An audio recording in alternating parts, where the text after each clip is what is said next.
સુરેન્દ્રનગરથી સમાચાર છે। MP Shah arts કોલેજમાં એબીવીપીનો હોબાળો સામે આવી રહ્યો છે। પરીક્ષામાં ઇન્ટરનલ માર્ક્સ ઓછા આપતા વિદ્યાર્થીઓમાં રોષ જોવા મળ્યો। કોલેજનો મુખ્ય દરવાજો બંધ કરી દેતા પણ મામલો ગરમાયો હતો। 65 જેટલા વિદ્યાર્થીઓના હિતમાં એબીવીપીએ કોલેજમાં હલ્લાબોલ કર્યો છે। કોલેજની ભૂલ યુનિવર્સિટી પર ઢોળતા હોવાનો આક્ષેપ પણ સામે આવી રહ્યો છે। કાર્યકરો અને પ્રિન્સિપાલ વચ્ચે રકઝક થતા પોલીસ પણ ઘટના સ્થળે આવી પહોંચી હતી। કોલેજના પ્રિન્સિપાલે યોગ્ય ઉકેલનું આશ્વાસન હાલ તો આપ્યું છે। વિષયમાં ઇતિહાસ વિષયમાં અમુક છોકરાઓના માર્ક્સમાં થોડી ભૂલ થઈ છે। એ બાબત અમારા ધ્યાને શનિવારે આવી છે।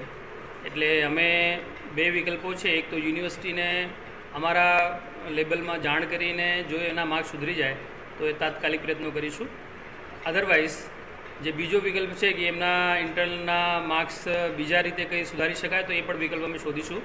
અને જે અધ્યાપકો છે કે આ ભૂલ કેમ થઈ છે એના માટે પણ અમે નિયમાનુસાર કાર્યવાહી કરીશું। આજરોજ MP arts and science college ખાતે 65 વિદ્યાર્થીઓના ભવિષ્ય સાથે ચેડા થતો એક પ્રશ્ન।